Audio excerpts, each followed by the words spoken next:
नमस्कार प्यारे बच्चों, हमारे चैनल पे आपका बहुत बहुत स्वागत है। बच्चों, हमने पिछले वीडियो में विज्ञान के 50 से 52 प्रश्न देखे थे। आगे के प्रश्न हम इस वीडियो में देखेंगे।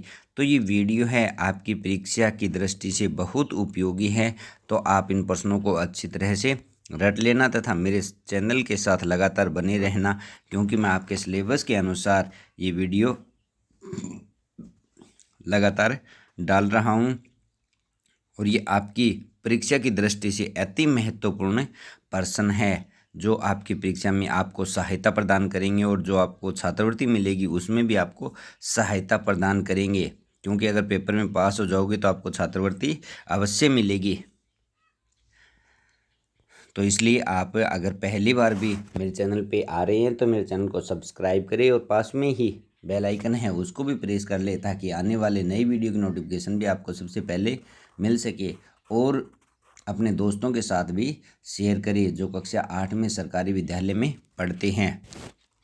अब देखते हैं पहला प्रश्न। सर्दी खांसी जुकाम में आपको मुख पर खांसते समय रुमाल लगाने को क्यों कहा जाता है? यह संक्रामक रोग है, यह असंक्रामक रोग है, यह एक सभ्य व्यक्ति का लक्षण है, ए और ब दोनों। तो सर्दी जुकाम होता है तब जब खांसते हैं, खांसते समय हमें मुँह पर रुमाल लगाना चाहिए। कारण क्या है इसका कि जुकाम क्या है कि संक्रामक रोग, जुकाम एक संक्रामक रोग है, यह एक से दूसरे में फैलता है। अगला प्रश्न दिया गया है, टूथपेस्ट बनाने में किस सूक्ष्म जीव का उपयोग किया जाता है? इम्पोर्टेंट है ये प्रश्न कि जो टूथपेस्ट होती है उसको बनाने में किस जीव का उपयोग किया जाता है? Xanthomonas, campestris, Rhizobium, Clostridium botulinum, Lactobacillus. तो इसका सही उत्तर होगा जेंथोमोनास कैम्पेस्ट्रियम। और जो राइजोबियम है ये जो फलीदार पौधे होते हैं उनमें पाया जाता है, जो नाइट्रोजन को उसके यौगिकों में बदल देता है। अगला देखते हैं, तालाबों के किनारे हरे रंग की फिसलनदार काई पाई जाती है, यह किस प्रकार का सूक्ष्म जीव है? ये भी इम्पोर्टेंट है, आप दैनिक जीवन में इसको भी देखते हैं। जो फिसलनदार हरे रंग की फिसलनदार काई पाई जाती है, कवक, शैवाल, जीवाणु, प्रोटोजोआ। तो इसका सही उत्तर क्या होगा? शैवाल। क्या होगा इसका सही उत्तर? शैवाल होगा। अगला प्रश्न है, दस्त लगने पर डॉक्टर ORS घोल के उपयोग की सलाह देता है। कौन से घोल की? ORS घोल की सलाह देता है। तो ORS का पूरा नाम क्या है? तो इसका सही उत्तर होगा oral dehydration solution, oral rehydration solid, oral rehydration stand, oral right solution. तो इसका सही होगा ओरल रिहाइड्रेशन सॉल्यूशन ORS का। अगला दिया गया है, भारत का प्रथम कृत्रिम उपग्रह कौन सा है? आर्यभट्ट, भास्कर प्रथम, सोयूज या रोहिणी। भारत का प्रथम कृत्रिम उपग्रह का मतलब होता है जो मानव के द्वारा निर्मित उपग्रह हो। तो ये इस प्रश्न का सही उत्तर होगा आर्यभट्ट। आर्यभट्ट नाम का उपग्रह सबसे पहले भारत ने भेजा। दही जमाने की प्रक्रिया में उपयोगी सूक्ष्मजीव कौन सा है? Streptococcus, rhizobium, lactobacillus, Xanthomonas. तो इसका सही उत्तर क्या होगा? दही जमाने की प्रक्रिया में सूक्ष्मजीव लैक्टोबैसिलस। ये भी इम्पोर्टेंट है, ये प्रश्न तो अब की बार आया था, लैक्टोबैसिलस जीवाणु। अगला है, सानू को नींबू की शिकंजी पीने से उसे कौन सी विटामिन की पूर्ति होती है? सानू नाम का बच्चा है तो वह नींबू की शिकंजी पी रहा है, तो उसकी कौन सी विटामिन की पूर्ति हो रही है? Vitamin A, vitamin B, vitamin C, vitamin D. देखो नींबू होता है ये खट्टा होता है और खट्टा होता है उसमें विटामिन सी, जैसे आंवला है, संतरा है, तो विटामिन सी की पूर्ति हो रही है। अगला है, परसुन के पैर की हड्डियां मुड़ गई है और घुटने पास आ गए हैं, बताइए उसके शरीर में किस विटामिन की कमी हो गई है? Vitamin A, B, C, D. अब जो अस्थियों से संबंधित विटामिन है वो विटामिन डी है, तो इसका सही उत्तर क्या होगा? Vitamin D. और विटामिन डी की पूर्ति किससे होती है? सबसे पहले तो सूर्य का प्रकाश होता है, इससे विटामिन डी की पूर्ति होती है। अगला प्रश्न है, खून की कमी को पूरा करने के लिए निम्नलिखित में से कौन सा भोज्य पदार्थ का समूह सही है? जो खून है उसमें कमी हो गई खून की, तो कौन सा भोज्य पदार्थ? पालक, गाजर, मूली, पालक, चुकंदर, अनार, आलू, मेथी, अनार, आलू, पालक, मेथी। तो इसका सही उत्तर होगा पालक, चुकंदर और अनार। इससे खून की कमी को पूरा किया जा सकता है। खून की कमी से होने वाला रोग कौन सा होता है? एनीमिया रोग होता है। खून की कमी से होने वाला रोग एनीमिया होता है। अगला प्रश्न दिखाया गया है कि निम्न खाद्य श्रृंखला में द्वितीय उपभोक्ता कौन है? ये खाद्य श्रृंखला है। ये खाद्य श्रृंखला का मतलब एक जीव दूसरे को खाता है, दूसरा तीसरे को, तीसरा चौथे को। जैसे पेड़ पौधे हैं ये उत्पादक होते हैं, उसके बाद में ये प्राथमिक उपभोक्ता, ये द्वितीय उपभोक्ता और ये तृतीय उपभोक्ता। तो देखो इसमें दिया गया है मोर, गाय, सांप, चिड़िया। अब ये चील है, सबसे पहले तो पौधा है, पौधे के बाद में मेंढक है, मेंढक के बाद में यहाँ पे कौन आएगा और उसके बाद में ये चील दिखाई गई है। तो मोर, चील मोर को नहीं खा सकती। गाय भी चील है, गाय को भी नहीं खा सकती। चील है, चिड़िया को भी नहीं खा सकती। तो कौन आएगा? सांप। तो यहाँ पे सही उत्तर क्या होगा? सांप होगा। द्वितीय उपभोक्ता का मतलब जो पहले उपभोक्ता को खाता है वो द्वितीय उपभोक्ता होगा। अगला है जलती हुई मोमबत्ती को कांच के जार से ढकने पर मोमबत्ती बुझ जाती है, इसका कारण क्या है? कोई मोमबत्ती है वह जल रही है और जब उसको ढक देंगे हम कांच के जार से तो वह बुझ जाती है। इसका कारण क्या होता है? देखो, जार में ऑक्सीजन का खत्म होना, जार में कार्बन डाइऑक्साइड का खत्म होना, जार में नाइट्रोजन का खत्म होना, इनमें से कोई नहीं। आपको मैं बता दूं कि जलने के लिए कौन सी गैस की आवश्यकता होती है? ऑक्सीजन गैस की आवश्यकता होती है, जिसका प्रतीक O2 होता है। जब ऑक्सीजन खत्म हो जाएगी तो जार में मोमबत्ती बुझ जाएगी। तो इसका उत्तर सही हो जाएगा ए। अगला प्रश्न दिया गया है सर्दी की रातों में बंद कमरे में अंगीठी जलाकर सोने से व्यक्ति की मृत्यु हो जाती है, इनमें से कौन सा क्या कारण है? यानी कि सर्दियों की रात है तो घर में जो अंगीठी है या फिर चिमनी जलाकर हम सो जाते हैं, तो सोने से अगर व्यक्ति की मृत्यु हो जाती है तो इसका कारण क्या है? अंगीठी से आग लग जाना, कार्बन मोनोऑक्साइड बनना, कमरे का ज़्यादा गर्म होना, कमरे का ज़्यादा ठंडा होना। जो जलती है, जलने से कार्बन मोनोऑक्साइड गैस उत्पन्न हो जाती है, यह ऑक्सीजन के साथ में क्रिया कर लेती है और जो हमारे शरीर के लिए बहुत ही नुकसानदायक होती है। जो ऑक्सीजन है उसकी कमी हो जाती है और कार्बन मोनोऑक्साइड है वो हमारे शरीर में चली जाती है, जिससे खून का प्रवाह नहीं होता है और आदमी की मृत्यु हो जाती है। ऑक्सीजन और खून दोनों के प्रवाह में रुकावट आती है और आदमी की मृत्यु हो जाती है। तो इसका ब उत्तर सही होगा। अगला दिया गया है घरों में खाद्य पदार्थों के परिरक्षण के लिए सामान्य उपयोग करते हैं। खाद्य पदार्थों के परिरक्षण के लिए ये भी एक महत्वपूर्ण प्रश्न है। परिरक्षण का मतलब रक्षा के लिए। खाद्य पदार्थ जो भोज्य पदार्थ होते हैं अपने हम खाते हैं उन्हें, जैसे नमक है, मिर्च है, कपूर है, हल्दी है, तो इसमें सबसे महत्वपूर्ण है नमक। क्या है सबसे महत्वपूर्ण? नमक होता है। नमक के खाद्य पदार्थों की रक्षा करता है खराब होने से। अगला दिया गया है समान आयतन वाले डिब्बे में भरे निम्न पदार्थों में से कौन सा द्रव्यमान, किसका द्रव्यमान अधिक होता है? समान आयतन वाले, आयतन समान है लेकिन आपको बताना है कि द्रव्यमान किसका ज़्यादा है। रुई का, रेत का, लकड़ी का बुरादा या फिर पानी का। इनमें से द्रव्यमान किसका ज़्यादा है? तो द्रव्यमान किसका होगा? रेत का द्रव्यमान ज़्यादा होगा, क्योंकि रेत ठोस है और ठोस होती है उसका द्रव्यमान ज़्यादा होता है। रुई ठोस है लेकिन रुई क्या है, वो हल्की होती है। इसी प्रकार से लकड़ी का बुरादा भी हल्का होता है। तो रेत है, इसका द्रव्यमान ज़्यादा होगा। इम्पोर्टेंट प्रश्न है ये भी। तो बच्चों इन प्रश्नों को लगातार आप याद करते रहिए, साथ साथ में याद करते रहिए। कोई भी दिक्कत आती है तो आप नीचे कमेंट बॉक्स में लिख सकते हैं और आपके लिए फिर मैं एक 5 से 7 मॉडल पेपर भी लेके आऊँगा। उन मॉडल पेपरों को आपको अच्छी तरह से हल करना है। देखो, पूजा जब तालाब में पत्थर और लकड़ी को एक साथ फेंकती है तो पत्थर पानी में डूब जाता है लेकिन लकड़ी पानी में तैरती रहती है। इसका कारण क्या है? जब पानी में फेंकती है तो पत्थर डूब जाता है और लकड़ी तैरती रहती है। तो इसका कारण क्या है?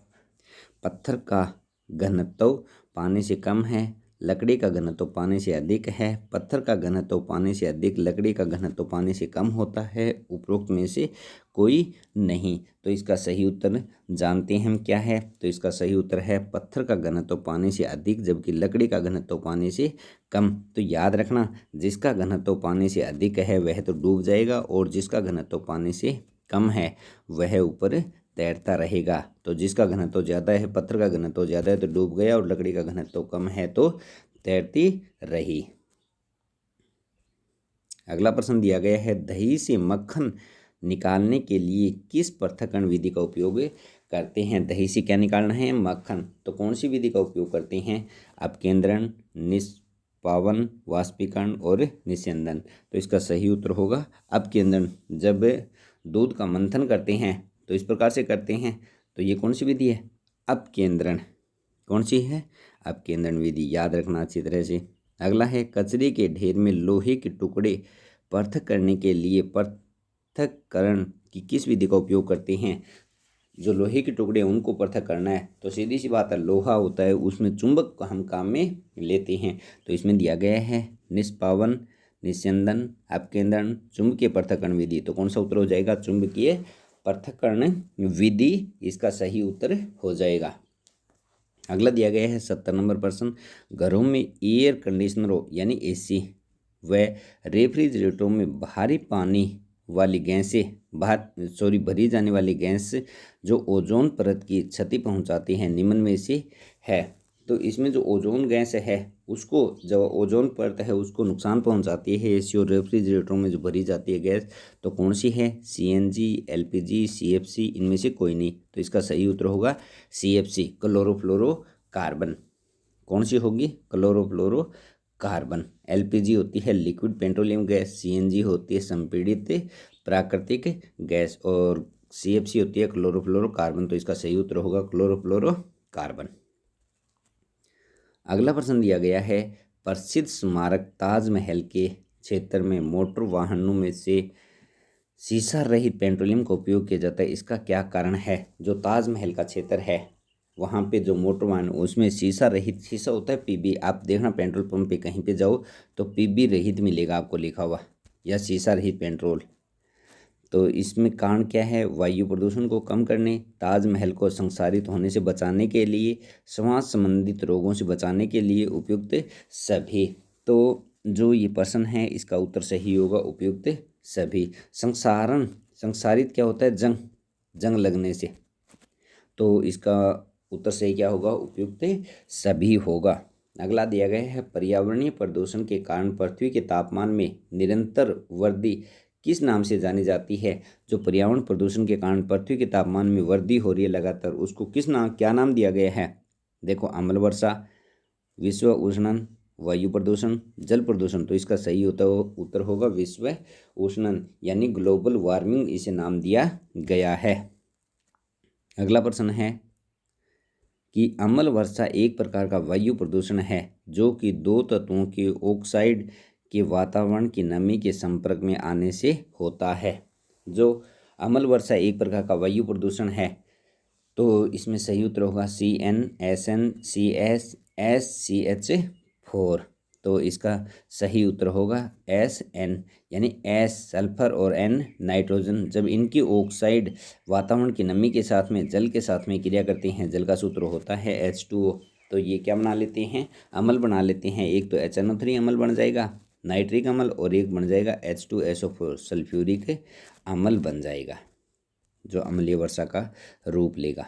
आगे दिया गया है, निम्नलिखित में से कौन सी हरित गृह गैस नहीं है?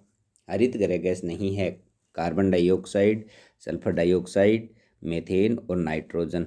ये इंपॉर्टेंट प्रश्न है, इस प्रश्न को भी अच्छी तरह से आप याद रखना। तो इसका सही उत्तर होगा नाइट्रोजन। नाइट्रोजन है यह हरित गृह गैस नहीं है, यानी ग्रीन हाउस इफेक्ट। अगला दिया गया है कि कोयल की ध्वनि कौवे की ध्वनि से अधिक मधुर लगती है, क्यों? ये प्रश्न भी आए हुए है। जो कोयल की ध्वनि है वो कौवे की ध्वनि से अधिक मधुर लगती है, इसका कारण क्या है? कोयल की ध्वनि का तारतम्य कौवे की ध्वनि के तारतम्य से अधिक होना, कोयल की ध्वनि का तारतम्य कौवे की ध्वनि के तारतम्य से कम होना, कोयल की ध्वनि का तारतम्य कौवे की ध्वनि के तारतम्य से अधिक होना, उपयुक्त में से कोई नहीं। तो जो तारतम्य होता है इससे आवाज़ तीखी और मधुर निकलती है। तो कोयल की ध्वनि का जो तारतव है वो कौवे की ध्वनि के तारतव से क्या होता है, अधिक होता है, इसलिए हमें अधिक मधुर लगती है। तो कहने का मतलब यही है, तारतव है उससे आवाज़ तीखी और मधुर उत्पन्न होती है। अगला ये चित्र दिया गया है, इस चित्र में किस घटना को दर्शाया गया है? इस चित्र में अभिलंब निम्न में से है। अभिलंब कौन सा ये बताना है। तो ये परावर्तन का चित्र दिया गया है, परावर्तन की घटना का चित्र दिया गया है। तो इसमें ओ ए, ओ बी, ओ सी इनमें से कोई नहीं। ओ ए ये आने वाली किरण है, इसे आपतित किरण कहते हैं, याद रखना। ये ओ बी जाने वाली किरण है, इसे परावर्तित किरण कहते हैं, ये भी याद रखना। और जो ओ सी है ये अभिलंब है। क्या है? अभिलंब। तो इसका सही उत्तर होगा ओ सी।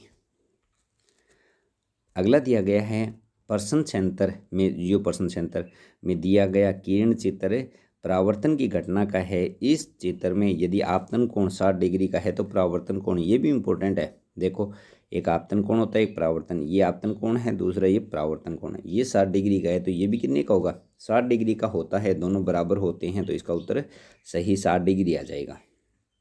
अगला दिया गया है प्रकाश की किरण विरल माध्यम से सघन माध्यम में प्रवेश करती है।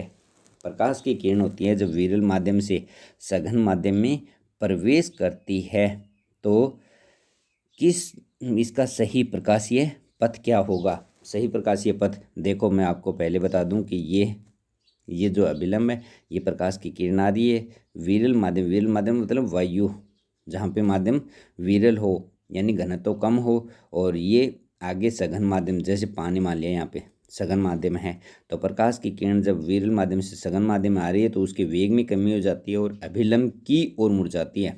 ये जानी तो ऐसी चाहिए थी, लेकिन नीचे अभिलंब की ओर मुड़ रही है। तो ये देखो, ये किरण जानी तो ऐसी चाहिए थी, लेकिन नीचे इसकी तरफ मुड़ रही है, तो इसका सही उत्तर ए हो जाएगा। इस बात को आप याद रखना। अगला प्रश्न दिया गया है, टेलीफोन कार्य करता है। टेलीफोन किस आधार पर कार्य करता है? विद्युत धारा के चुंबकीय प्रभाव पर, विद्युत धारा के ऊष्मीय प्रभाव पर, विद्युत धारा के रासायनिक प्रभाव पर, इनमें से कोई नहीं। तो जो टेलीफोन है वो विद्युत धारा के चुंबकीय प्रभाव पर कार्य करता है। अगला है, विद्युत धारा के चुंबकीय प्रभाव की खोज किसने की? ये प्रश्न भी आपके 2021 में आया है। विद्युत धारा के चुंबकीय प्रभाव ओरस्टेड, ग्राहम बेल, मार्कोनी और न्यूटन। तो इसका सही उत्तर होगा ओरस्टेड। क्या होगा इसका सही उत्तर? ओरस्टेड होगा। अगला प्रश्न दिया गया है, विद्युत धारा के ऊष्मीय प्रभाव का उदाहरण है। विद्युत धारा का जो ऊष्मीय प्रभाव है उसका क्या उदाहरण है? विद्युत हीटर, विद्युत प्रेस, विद्युत घंटी, ए और ब दोनों। देखो, विद्युत धारा है उसका ऊष्मीय प्रभाव, ऊष्मीय प्रभाव का मतलब वो वस्तु क्या हो जाना? गर्म हो जाना। तो इसमें विद्युत हीटर ये भी गर्म होता है, विद्युत प्रेस ये भी गर्म होती है, लेकिन विद्युत घंटी गर्म नहीं होती। ये चुंबकीय प्रभाव पर कार्य करती है। कौन से प्रभाव पे? चुंबकीय। तो इसमें ए और ब दोनों हो जाएंगे। अगला है, निम्न में से किस प्रबलता की ध्वनि कर्णप्रिय होती है? जो कानों को अच्छी ध्वनि लगती है वह कौन सी है? 50 डेसिबल तक, 80 डेसिबल तक, 10 डेसिबल तक, या फिर सभी? तो इसका सही उत्तर हो जाएगा 50 डेसिबल तक की जो ध्वनि होती है वो हमें कानों को अच्छी लगती है। अगला है, ध्वनि की प्रबलता निर्भर करती है आयाम पर, आवर्ती पर, तारतव पर, इनमें से कोई नहीं। जो ध्वनि की तीव्रता है वो किसके ऊपर निर्भर करती है? तो आयाम पर निर्भर करती है। अगला दिया गया है, कानों के कान में एक मच्छर 10 सेकंड में 20 बार कंपन करता है, तो इसकी आवृत्ति कितनी होगी? 10 सेकंड में 20 बार कंपन करता है, तो इसमें 20/10 कंपन की संख्या बटे कुल समय बराबर उत्तर आ जाएगा 2 कंपन प्रति सेकंड। तो इसका सही उत्तर होगा 2 कंपन प्रति सेकंड। अगला दिया गया है कि ढोलक के पर्दे की तुलना कान के किस भाग से करना उचित है? जो ढोलक का पर्दा है उसकी तुलना कान के किस भाग से करना उचित है? पीना, श्रवण गुहिका, कर्णपटह, इनमें से कोई नहीं। तो इसका सही उत्तर क्या होगा? कर्णपटह। जो कान का पर्दा है उससे ढोलक के पर्दे की तुलना कर सकते हैं। अगला है, निम्नलिखित में से किसकी वृद्धि करने से ध्वनि का तारतम्य बढ़ता है? तो किसकी वृद्धि करेंगे? ध्वनि का तारतम्य बढ़ेगा। आवर्ती की, आयाम की, कंपन की, आवर्तकाल की। तो इसका सही उत्तर है आवर्ती की। जब आवर्ती की वृद्धि होती है तो तारतम्य में बढ़ोतरी होती है। अगला प्रश्न दिया गया है, निम्नलिखित में से किस विलयन में विद्युत धारा का प्रवाह नहीं होता है? तो नदी का, नल का पानी, समुद्र का पानी, नदी का पानी, फिर आसुत जल, इसमें विद्युत धारा का प्रवाह नहीं होता है। तो याद रखना, जो विद्युत धारा का प्रवाह है वह केवल शुद्ध पानी में नहीं होता है, यानी अशुद्ध पानी में नहीं होता है। बाकी जब सभी ये पानी है इसमें अशुद्धियाँ मिली हुई होती है, और जिस पानी में अशुद्धियाँ मिली हुई होगी उसमें विद्युत धारा का प्रवाह होगा। अगला है, प्रार्थना की घंटी की आवाज़ सुनकर सभी बच्चे प्रार्थना स्थल पर एकत्रित हो जाते हैं। घंटी की ध्वनि सभी विद्यार्थियों तक किस माध्यम से पहुंची है? देखो, वायु, निर्वात, ए और ब दोनों उपयुक्त में से कोई नहीं। तो इसका सही उत्तर क्या होगा? तो इसका सही उत्तर होगा वायु के माध्यम से। वायु के माध्यम से जो ध्वनि है वो बच्चों के कानों तक पहुंची है। निर्वात का मतलब जहाँ पर बिल्कुल भी वायु नहीं है लेकिन ध्वनि ऊर्जा को माध्यम की आवश्यकता होती है। अगला है, घरों में उपयोग में आने वाली स्टील के बर्तनों पर सामान्यतः जंग नहीं लगती, इसका कारण क्या है? धातु के बने होते हैं, अधातु के बने होते हैं, मिश्र धातु के बने होते हैं, उपरोक्त में से कोई नहीं। तो इसका सही उत्तर होगा मिश्र धातु के बने होते हैं। जो स्टील के बर्तन हैं वो किससे बने होते हैं? मिलकर मिश्र धातु से मिलकर बने होते हैं, इसलिए उनमें जंग नहीं लगता है। जब लोहे की कील को कॉपर सल्फेट के विलयन में डुबोया जाता है तो विलयन का रंग बदल जाता है। ये भी प्रश्न इंपॉर्टेंट है। जो कॉपर है, लोहे या लोहा Fe होता है, लोहे की कील को कॉपर सल्फेट CuSO4 के विलयन में डुबोते हैं तो इसमें कॉपर अलग हो जाएगा और FeSO4 यानी कि Fe धातु है, जो आयरन धातु है वो कॉपर धातु से ज़्यादा क्रियाशील है। तो जो कॉपर है उसको तो विलयन में छोड़ देंगे और Fe धातु है ये इस यौगिक के साथ में यौगिक बना ली। तो इसका सही उत्तर होगा नीले रंग से हरे रंग में, हरे रंग से नीले रंग में, नीले रंग से काले रंग में, और काले, इनमें से कोई परिवर्तन नहीं। तो पहला हो जाएगा नीले रंग से हरे रंग में परिवर्तन हो जाता है। अगला है, पक्षियों में पाए जाने वाला अनुकूलन है कौन सा है? शरीर हल्का व नौकादार होना, हड्डियाँ खोखली होना, त्वचा के नीचे वसा की मोटी परत होना, ए और ब दोनों। तो पक्षियों का जो शरीर होता है हल्का होता है और नौकादार होता है, बात सही है। हड्डियाँ खोखली होती है, ये बात भी सही है। तो इसका उत्तर हो जाएगा ए और ब दोनों। अगला प्रश्न दिया गया है, पसीने के रूप में कौन सा पदार्थ का उत्सर्जन होता है? पसीने के रूप में कौन से पदार्थ का उत्सर्जन होता है? यूरिया का, जल और लवण का, यूरिक अम्ल का और CO2 का। तो पसीने के द्वारा अपने शरीर से क्या बाहर निकलता है? जल और लवण बाहर निकलते हैं। अगला है, हाथ की हड्डियों का सही क्रम है, ये प्रश्न भी आया था। हाथ की हड्डियों का सही क्रम है ह्यूमरस, रेडिसल्ना, कार्पस और metacarpals. Humerus, tibia fibula, carpals और metacarpals. Femur, radioulna, tarsals, metacarpals. Humerus, radioulna, metacarpus और कार्पस। तो इसका सही उत्तर क्या होगा? ह्यूमरस। ह्यूमरस जो बॉडी की हड्डी होती है, जिसे हम बॉडी कहते हैं, जहाँ से हम देखते हैं, हाथ की होती है, और दूसरी जो कोहनी और कंधे के बीच में होती है वो ह्यूमरस होती है। रेडियसल्ना, कार्पस और मेटाकार्पस जो अंगुलियों में पाई जाती है। तो इसका सही उत्तर ए होगा। अगला दिया गया है, निम्नलिखित में से कौन सी धातु अधिक अभिक्रियाशील है? तो कौन सी धातु अधिक अभिक्रियाशील है? सोडियम, पारा, चांदी, सोना। तो इनमें से सोडियम धातु वो ज़्यादा क्रियाशील है, क्योंकि इसको पानी में डालेंगे तो भी क्रिया करेगी, अगर वायु के संपर्क में आ गई तो भी क्रिया करेगी। तो सोडियम धातु अधिक क्रियाशील है, सोना और चांदी कम क्रियाशील है। अगला है, निम्नलिखित में से रासायनिक परिवर्तन है। तो रासायनिक परिवर्तन कौन सा है? जंग लगना, बर्फ जमना, शक्कर का पानी में घुलना, कागज को काटना। तो इसका सही उत्तर क्या होगा? रासायनिक परिवर्तन का जंग लगना। जंग लगना एक रासायनिक परिवर्तन है। बर्फ जमना ये भौतिक है, कागज को काटना ये भी भौतिक, और शक्कर का पानी में घुलना ये भी भौतिक परिवर्तन है। अगला दिया गया है, प्रेमा को अपने पड़ोसी के घर की पुताई करनी है।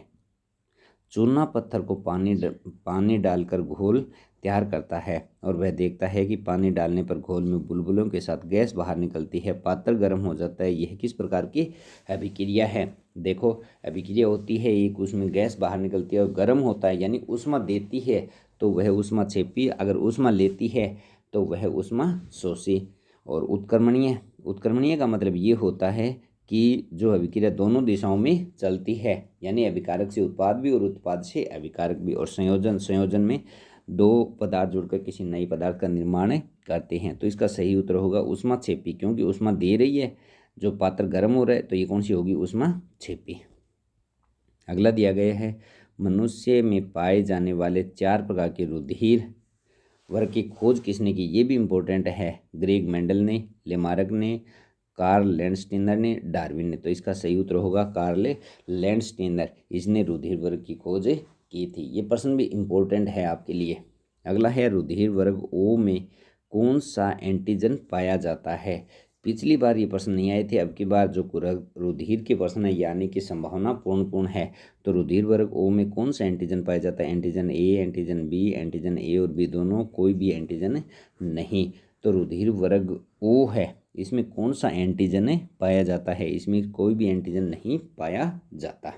आगे है, निम्नलिखित में से सार्वत्रिक दाता समूह कौन सा होता है? सार्वत्रिक दाता का मतलब सभी को रक्त देने वाला समूह कौन सा होता है? A B O A B. तो सभी को रक्त देता है ओ, और सभी से रक्त लेता कौन है? A B. कौन लेता है? A B. और देता कौन है? ओ देता है सभी को।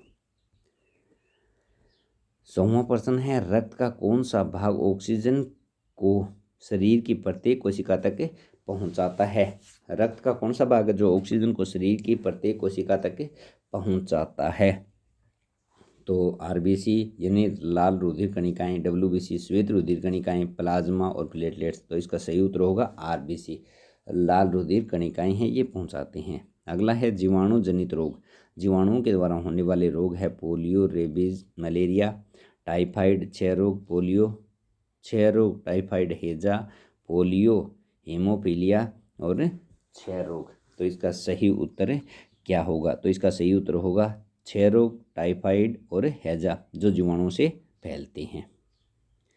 अगला प्रश्न दिया गया है, पोलियो के टीके किस प्रकार के सूक्ष्म जीवों को शरीर से प्रवेश करवाया जाता है? तो पोलियो के लिए दुर्बल और प्रबल दोनों, इनमें से कोई नहीं। तो इसका सही उत्तर होगा दुर्बल। क्या? दुर्बल।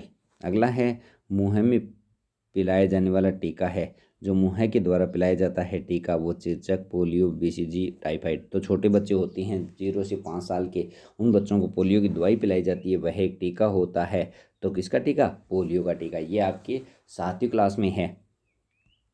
आगे मैं बताऊं आपको कि जो शरीर है, शरीर का संगठन का स्तर सही क्रम है, ये भी इम्पोर्टेंट प्रश्न है।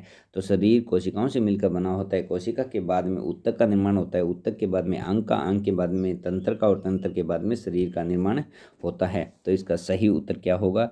इसका सही उत्तर होगा बी। क्या होगा? बी। सबसे पहले कोशिका, कोशिका के बाद में अंग, अंग के बाद में अंग, ऊतक, ऊतक के बाद में अंग, अंग के बाद में अंग तंत्र, फिर शरीर का निर्माण होता है। अगला दिया गया चित्र मानव उत्सर्जन तंत्र का है। तो ए बी सी डी अंगों का सही क्रम क्या होगा? जो ए बी सी डी चित्र में दिखाए गए हैं, तो इनमें अंगों का सही क्रम क्या होगा? डी नीचे नीचे है। तो ए क्या है? ए है वर्क। क्या है? वर्क है। बी क्या है? मूत्र वाहिनियाँ। बी क्या है? मूत्र वाहिनियाँ। सी क्या है? मूत्राशय। और डी क्या है? मूत्र मार्ग। तो इसका ए उत्तर सही हो जाएगा। क्या हो जाएगा? ए उत्तर सही। तो बच्चों, इन प्रश्नों को आप अच्छी तरह से रट लेना, एकदम अच्छी तरह से याद कर लेना। ये प्रश्न आपको आगे भी जो प्रतियोगिताएं, परीक्षा है, उनके भी काम में आएंगे। केवल एनएमएमएस के लिए नहीं, आगे की जो भी प्रतियोगिता परीक्षाओं की तैयारी करोगे आप, तो उसके लिए भी आपको काम में आएंगे। और भी कोई दोस्त इसको देख रहा है वीडियो को, तो उनके लिए भी बहुत उपयोगी है। प्रतियोगिता परीक्षाओं में इस प्रकार के प्रश्न विज्ञान के पूछे जाते हैं। तो बच्चों, मेरे चैनल को सब्सक्राइब कर लेना और अपने दोस्तों के साथ भी शेयर करना। धन्यवाद।